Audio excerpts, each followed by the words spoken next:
Fire, Sweeney here. And you're going to be next after the Fire Commissioner, Chief Gomez, John Miller, on the end. Lieutenant Colonel.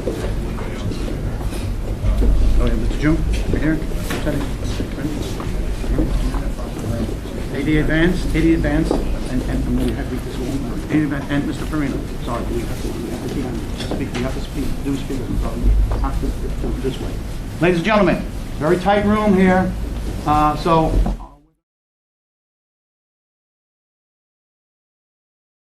Attack on New York City Police just beginning a news conference. Let's listen. We have a lot of questions.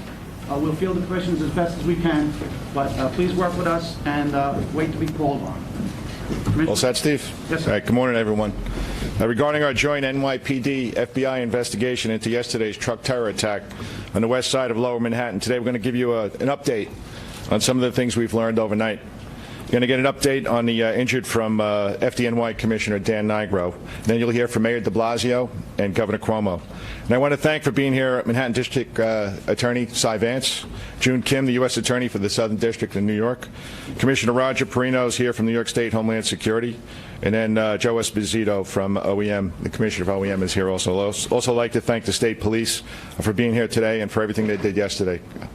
Chief of the Department Carlos Gomez is going to lay out some of the security plans we have in place in light of yesterday's event and ahead of Sunday's New York City Marathon. And he'll also give you an update on the traffic situation on the west side. Bill Sweeney, the Assistant Director in charge of the New York office at the FBI, will make a statement. And then John Miller, Deputy Commissioner of Intel and Counterterrorism, will share with you some of the details about the work that we're doing on this case. And you have to understand that this investigation is still in its infancy. We do not yet have all the answers, and there are details today, and there'll be more down the road, and not everything we're going to be able to share with you. You understand that? You know, in terms of casualties, this is the worst terror attack in New York City since September 11, 2011. I want to take a minute to commend all New Yorkers. I want to commend everyone who lives in, works in, and visits our great city, because no one in this city is complacent. We saw the strength of that resolve last night with the very large crowds that attended the annual Halloween parade in the Village.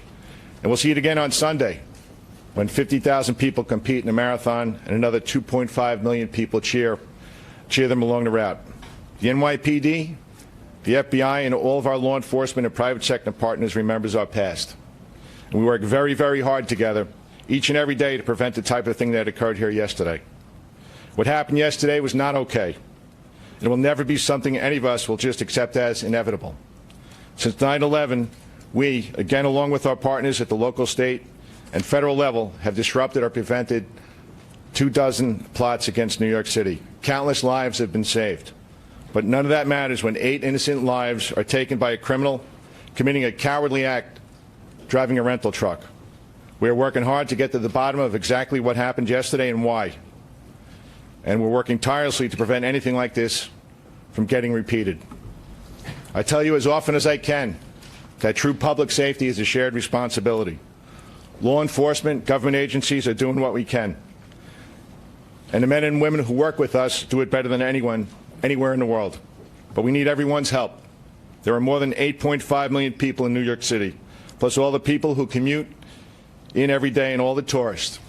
That's a minimum of 17 million extra eyes and ears and gut feelings that can remain vigilant on behalf of all of us. And I talk about this all the time. If you see something out there that doesn't look right, if it makes you uncomfortable, you have an obligation to make a call or to flag down a police car. At least give us the opportunity to investigate that. I want to thank everyone for their ongoing help today and every day. And thank you again for the swift response yesterday by the NYPD officers, the New York State Police, the firefighters, and EMS workers who did a really great job under the circumstances. And right now, let me introduce FDNY Commissioner Dan Nigro. Dan's going to give you an update on the injuries from yesterday. Dan? Thank you. And I'm going to be very non-specific regarding the privacy of the victims. There were 20 victims at yesterday's attack. 6 of them were pronounced dead at the scene. We transported 14 victims to 3 hospitals. 2 of those victims were pronounced. So the total number of deaths were 8 6 of those were citizens of other countries, 5 from Argentina, 1 from Germany, 2 were Americans. Of the 12 remaining, thankfully, 3 have been released from the hospital. 9 remain in the hospital. 4 of those were critically injured but are in stable condition. The others are seriously injured. The injuries ranged from a bilateral amputation to serious head, neck, back, and chest trauma, and trauma to arms and legs. This was a heinous attack that resulted in 8 deaths and serious injuries. Our prayers are with the families of those who died and those who remain in the hospital. Thank you, Commissioner Nigro, and thank you to all the men and women of the FDNY, all the first responders, all the EMTs who went to the aid of those who were afflicted and did it so well. I want to start by thanking all of my colleagues who are here. Thank you, Governor Cuomo, and all of our state partners who are here, all of our federal partners. Thank you, Congressman Jerry Nadler, for joining us. Everyone's here in common cause.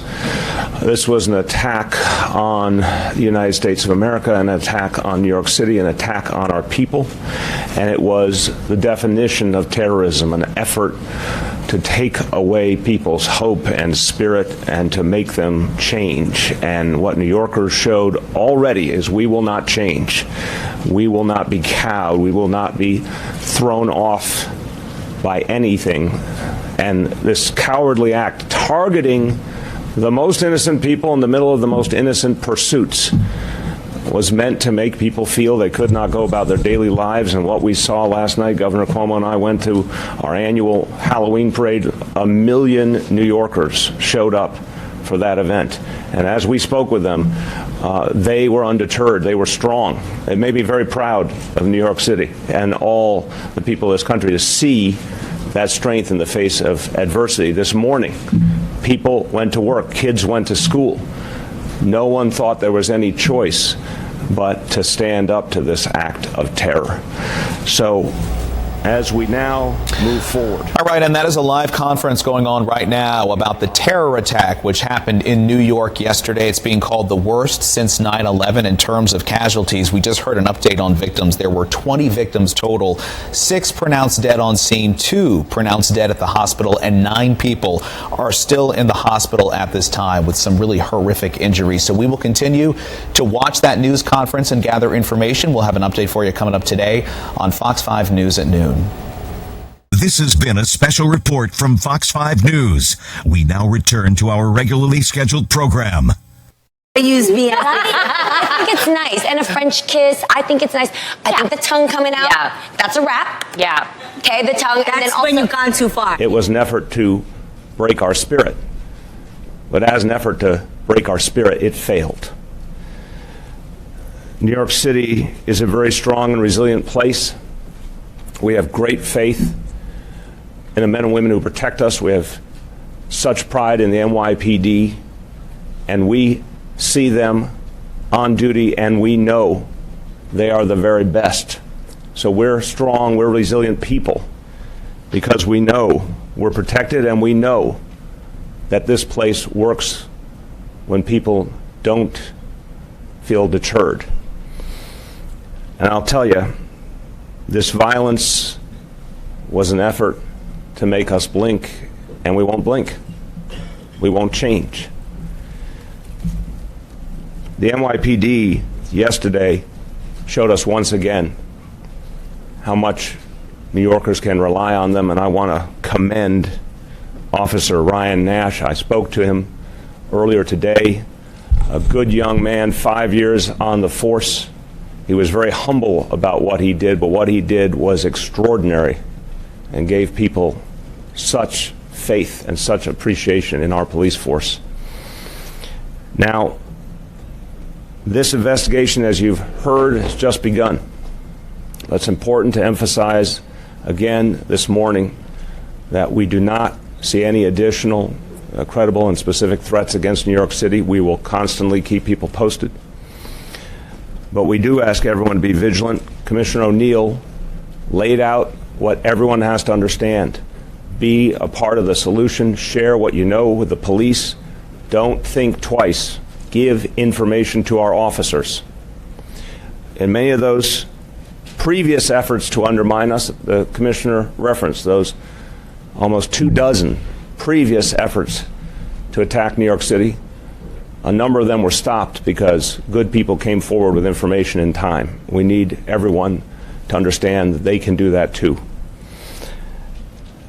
As we move forward, we will look forward to the marathon on Sunday. It will go on as scheduled.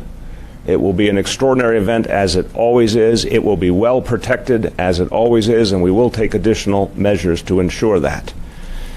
But my message to all New Yorkers is do what you do best. Be New Yorkers. Be strong, be proud, be resilient. Show the whole world right now that we will not be moved by terror. Again, you see everyone here, every agency united in common cause. And this is also part of what makes us strong. And with that, I want to thank for his efforts and the state's efforts and welcome Governor Cuomo. Thank you. Thank you very much. Let me begin by asking us all to remember in our thoughts and prayers the 8 lives that were lost tragically. That is damage that can never be undone, and there are families today feeling pain that is unimaginable. Mayor de Blasio, to the NYPD, the FDNY, the state police, I was on the scene yesterday. The performance was phenomenal.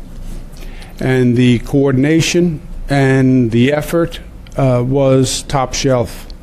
And it gives one reassurance to know that there is this level of professionalism and expertise protecting the people of this city and this state.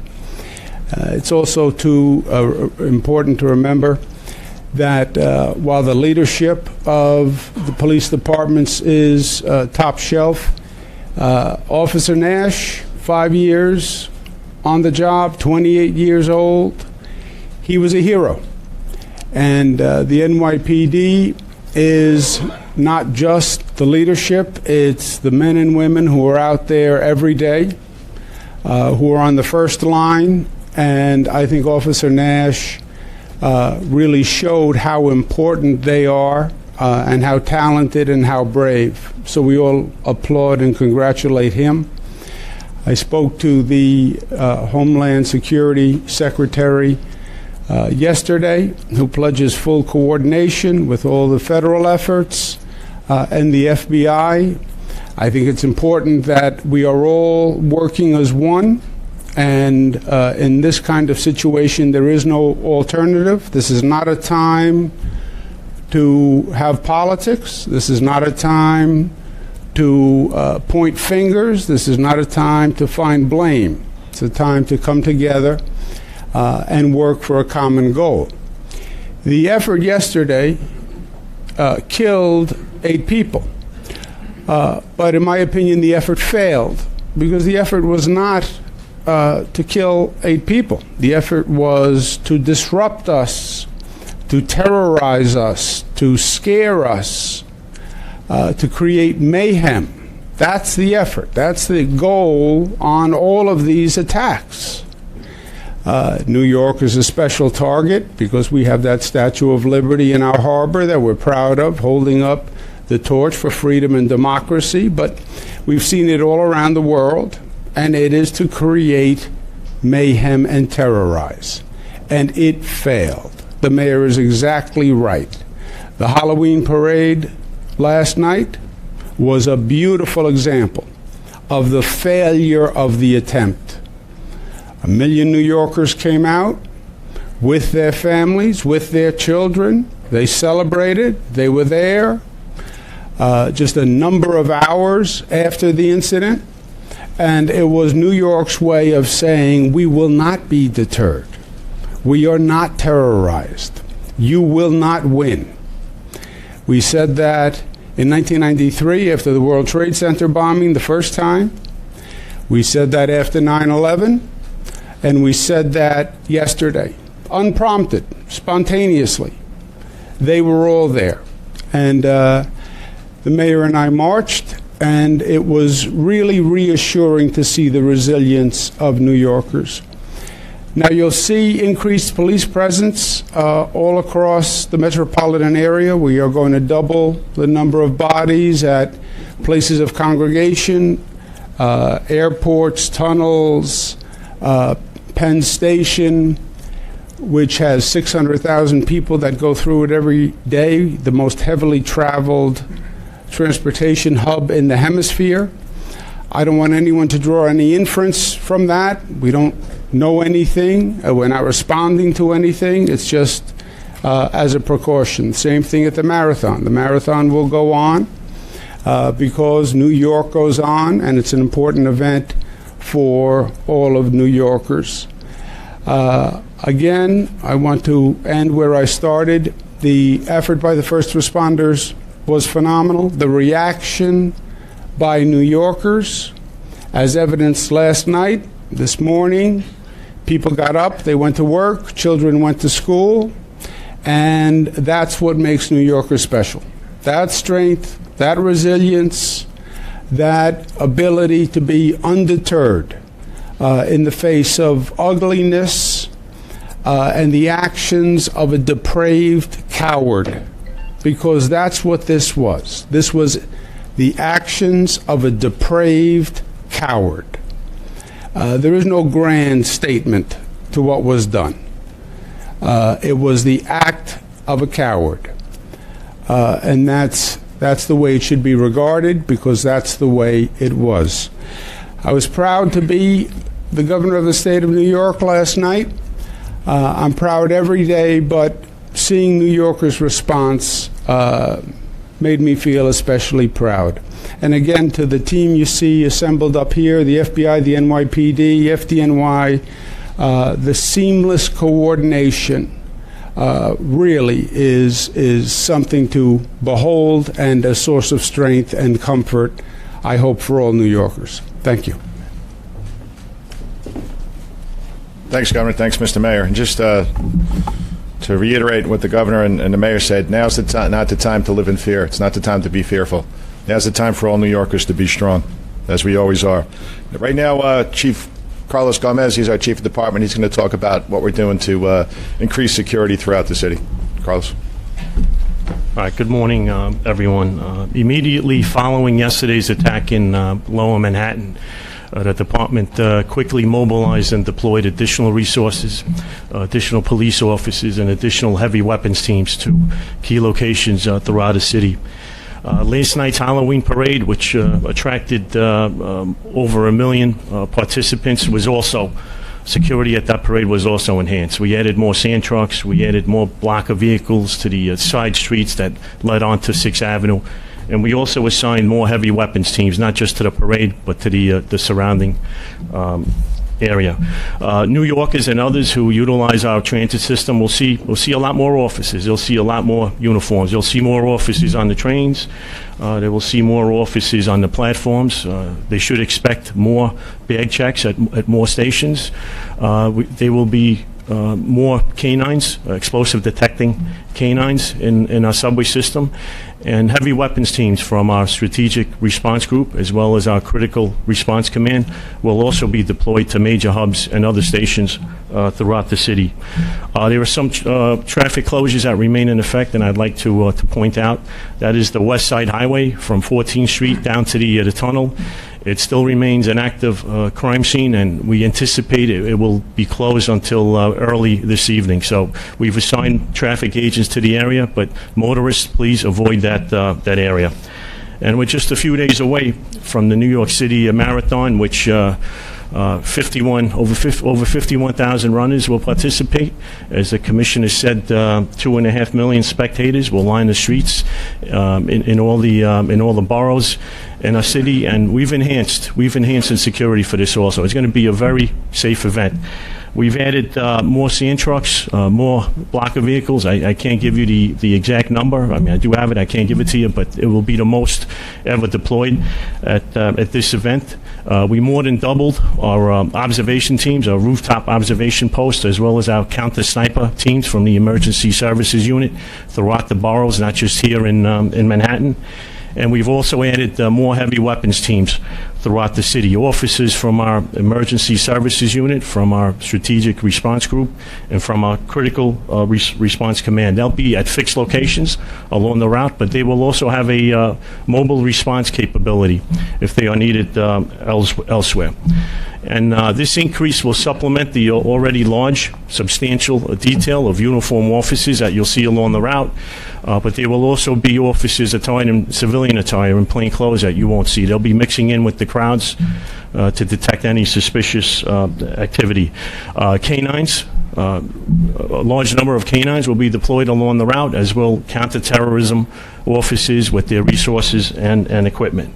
Our aviation helicopters will patrol from above. They'll survey rooftops as well as the route, and certainly traffic control agents. They'll have the hard task of keeping traffic moving in the affected areas.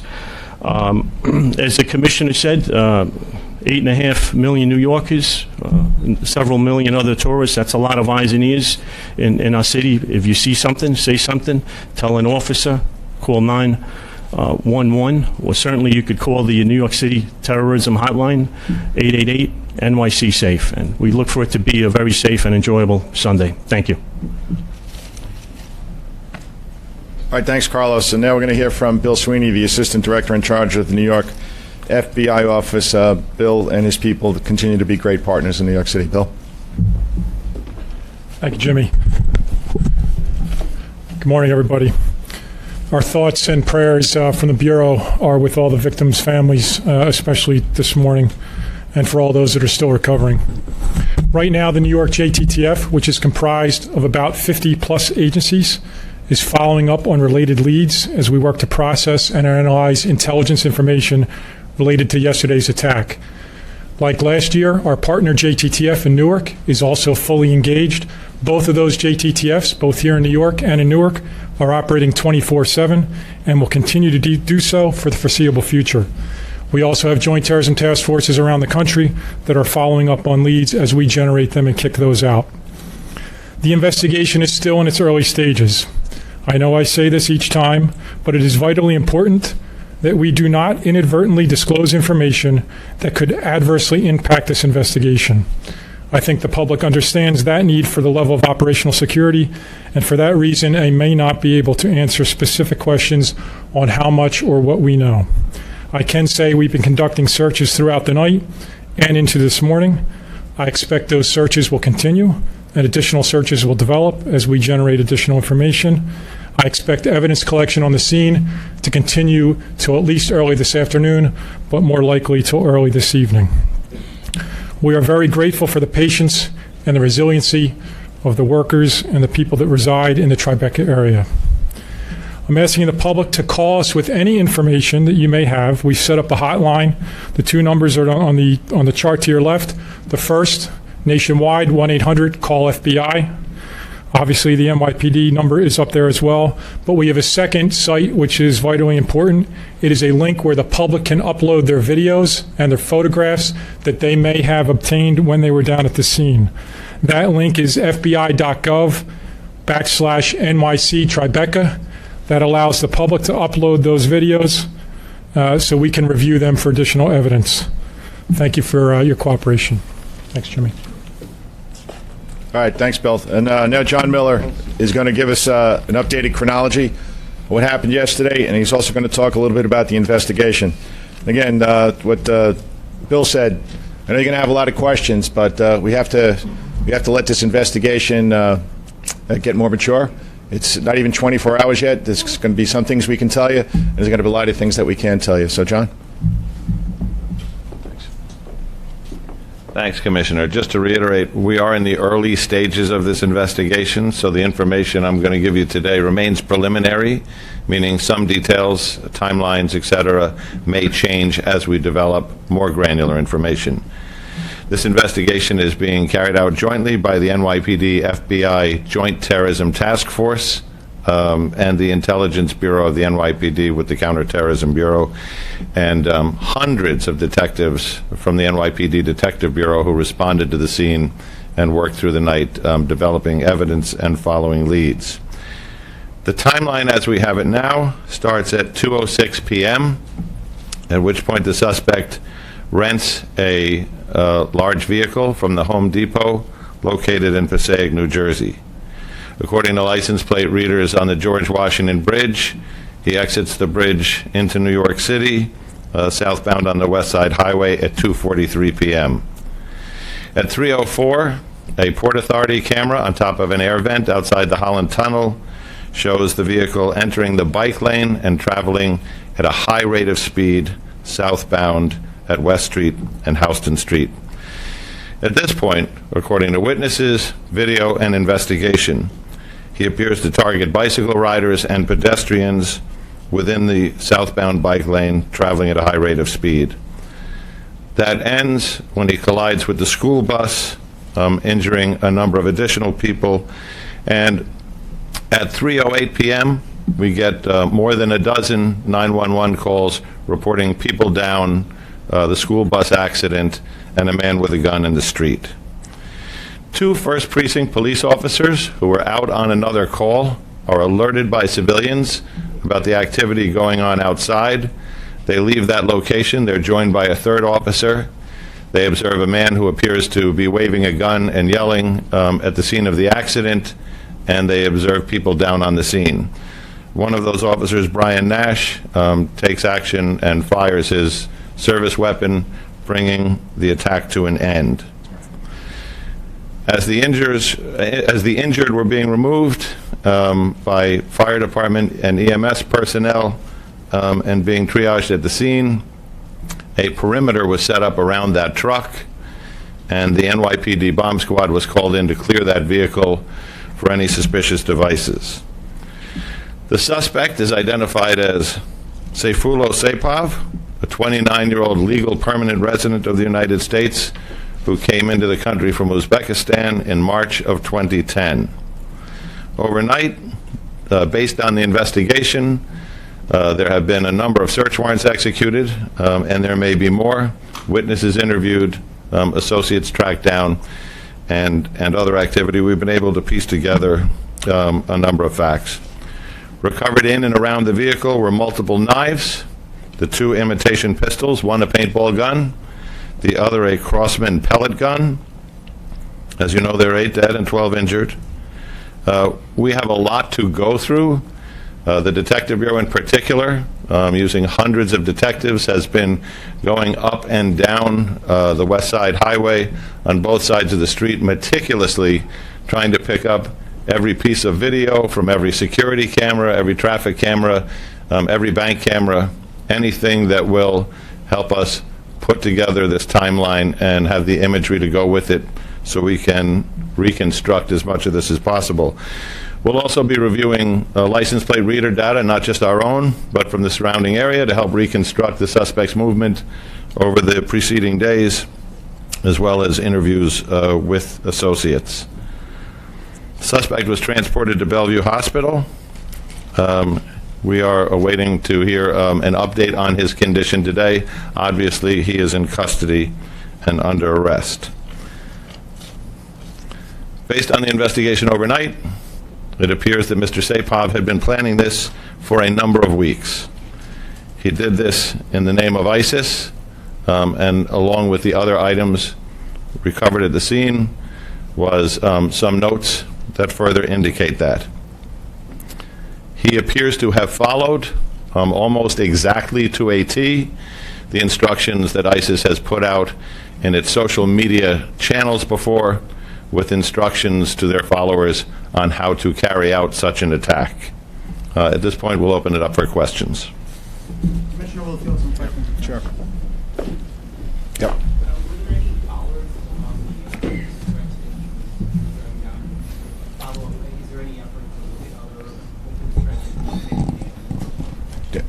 Yeah, I know the mayor talked about this yesterday, and it's a big city. You know, I know the bike path very well. I don't think there are any bollards there at Houston Street or at Chambers Street. So, of course, we're going to take a look at that now. I said yesterday that we learn from every event, not just in the city, but across the world.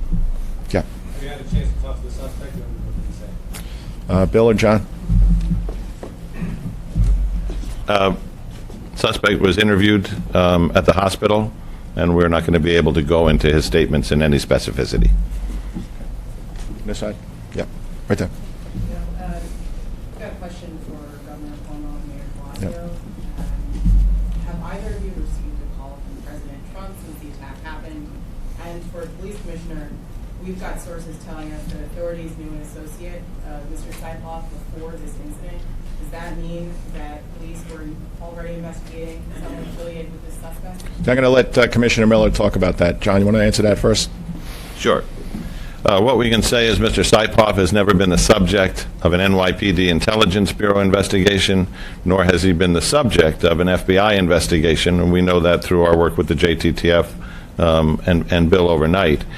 What we are looking for is how has he touched the subjects of other investigations? What is his connectivity to those people?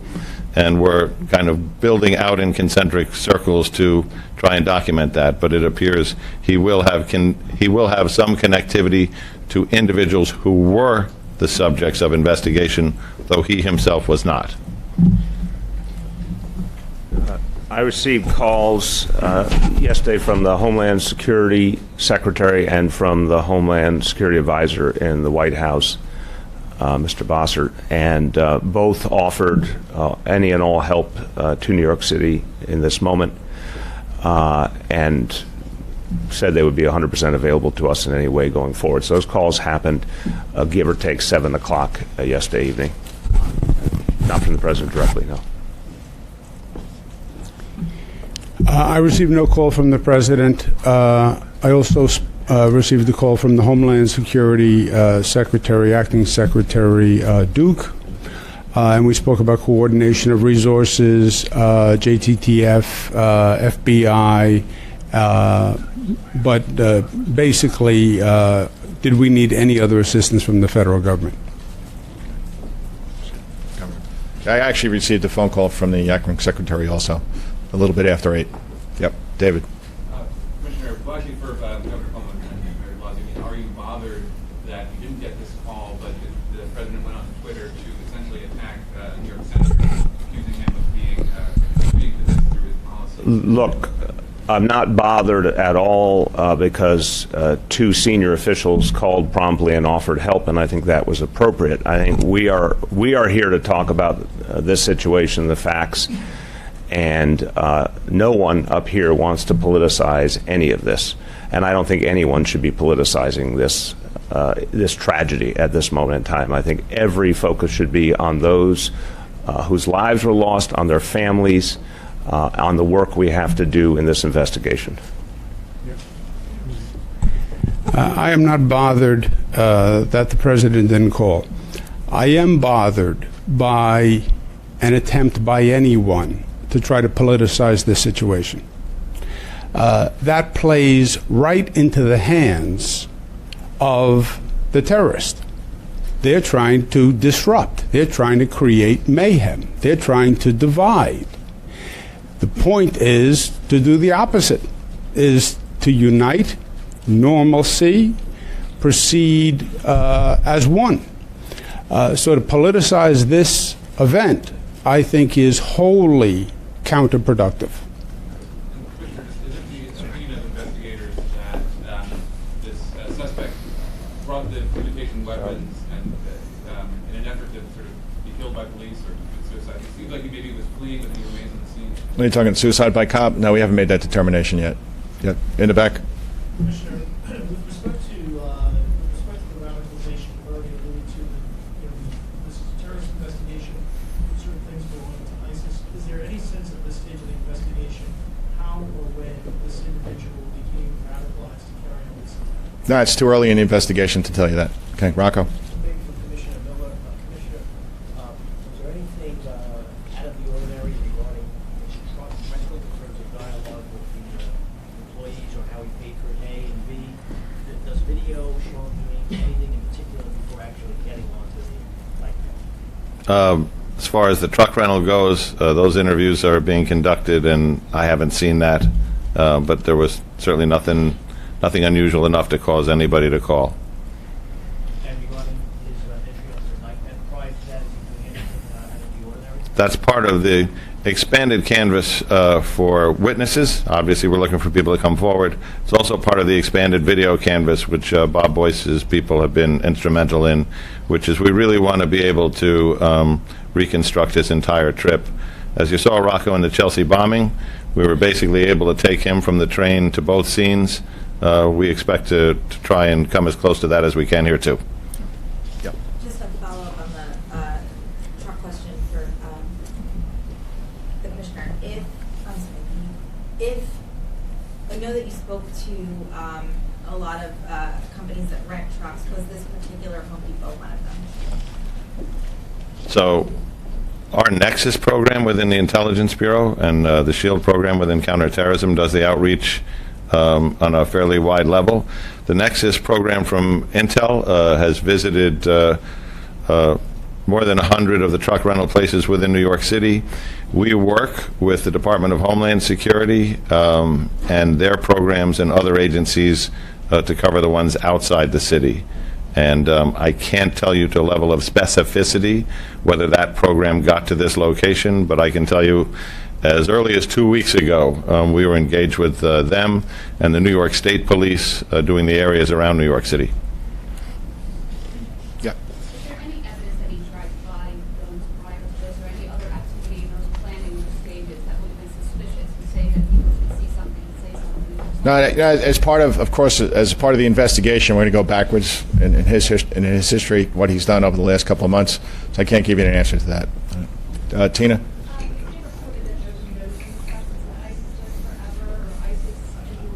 Yep. Hey, John, you want to talk about the notes? The notes were handwritten in Arabic. They had symbols and words, but the gist of the note was that the Islamic State would endure forever. Yep. I'd like to ask Mr. Kim, there is a federal death penalty for murder that is, quote, willful, deliberate, malicious, and premeditated. Do you anticipate filing a federal death penalty case after this attack? Obviously, at this point, since we haven't yet filed any criminal charges, there's not much I can say about potential charges. I can say that from the moment of the attack, we had federal terrorism prosecutors working with the NYPD, the FBI, and the Joint Terrorism Task Force, and coordinating with District Attorney Cy Vance's office to assist in the investigation, get search warrants, get legal process filed, and to gather the evidence and assist in the investigation for the purpose of ultimately determining whether there are federal terrorism charges to be made. So at this point, I'm not going to speculate as to what charges might ultimately be brought and what the sentences might be. And if I could follow up with John Miller, the fact that the note was written in Arabic, how significant is that, and does it speak at all to the level of radicalization of Mr. Saipov? I don't know. Juliet? Yeah, you indicated earlier that he'd been planning this for weeks, so what was he doing in the prior weeks? John, you want to talk about that, or Bill? We're going to reconstruct that literally day by day going backwards, but at this point, I'm not going to get into that in any detail. Can you say whether he was online, looking at sites, or whether he was in contact with people, or? Everything you said is a part of the investigation now, and we're peeling back through. Obviously, there's a process here. What were his communications? Who were they with? What was the content? What's relevant to this? Colleen? Have you guys spoken to his wife? And can you talk a little bit about his time in the U.S. when he came? He was apparently lived in Florida. When did he come to New Jersey? Sort of what was he doing just in general? So we're about 20 hours in now. So we're going to speak to everybody involved. We're going to speak to relatives. We're going to speak to acquaintances, people that he's worked with. But I don't have that right now. James? Commissioner, for you and for the mayor, can you elaborate more on just how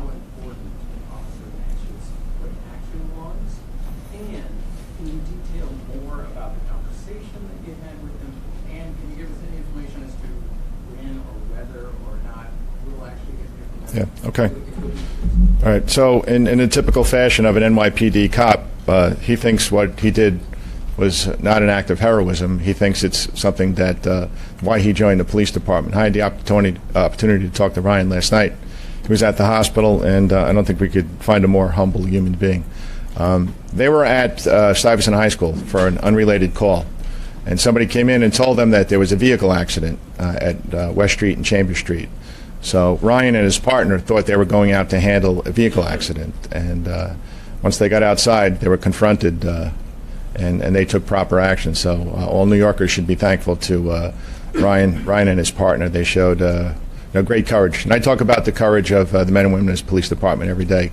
And truly, yesterday, you saw it. And here's a cop with 5 years on a job, 28 years old, and this is what he did for the city, and this is what he did for the country. So I'm really proud of him.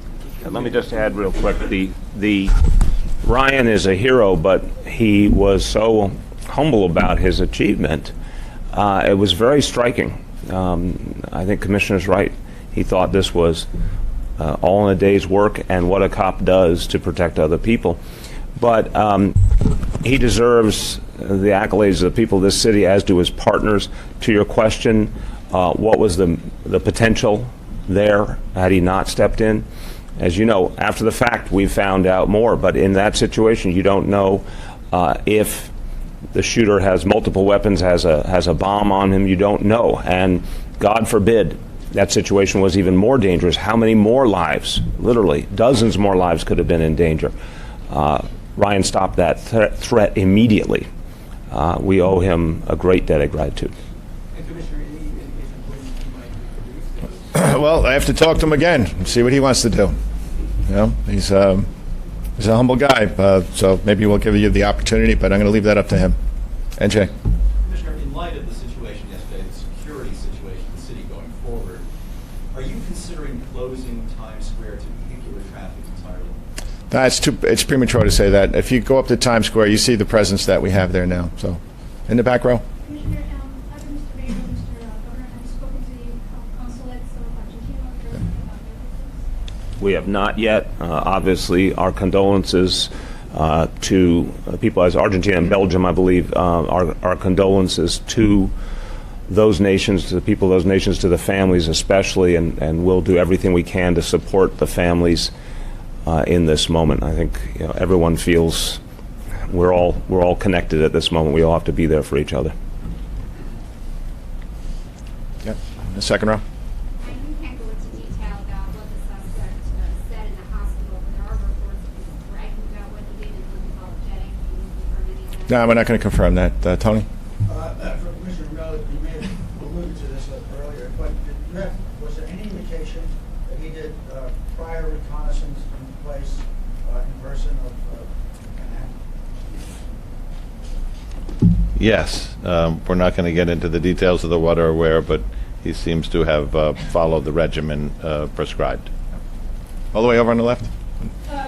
Joanna Walters from The Guardian. A question for the Governor and the Mayor. Two quick questions, actually. What do you think of Mr. Trump's remarks about stepping up extreme vetting? What implications does this have for immigration policies here? And secondly, to what extent do you think the gun control laws of New York, and to be honest, I'm not sure about New Jersey, but I mean, this guy had like funny little weapons. They were not assault rifles as you may have had in another part of the country. I wonder if you could address that for me, please. Look, again, I think today is about a focus on this incident and all we have to do to respond to it. But I could say simply, we support vetting of individuals. We support very thorough vetting, not of groups of people just because they belong to a group. I think this is a very crucial distinction. There should be very, very careful vetting of anyone where there's an indication of a concern, but not because of their religion or not because of their country of origin. And there's a much bigger conversation we could have about gun safety. The NYPD has always rigorously believed that we need to keep guns out of this city, and that gun safety laws are here to protect us and protect our officers. But there'll be plenty of time to discuss these issues going forward. I want to affirm the governor's point. this should be a unity moment where the focus is on solving the crime and figuring out how we can move forward together, not the pointing of fingers. The president's tweets, I think, were not helpful. I don't think they were factual. I think they tended to point fingers and politicize the situation. He was referring back to a immigration policy that dealt with a lottery and blaming people who passed that immigration policy. His tweet wasn't even accurate as far as I'm concerned. That was a bipartisan law that was passed that had basically no relevance to the facts of this situation. As I said before, you play into the hands of the terrorist to the extent you disrupt and divide and frighten people in this society. And the tone now should be the exact opposite by all officials on all levels. This is about unification. This is about solidarity. This is about normalization. This is about protection. And the last thing it's about is politics, period.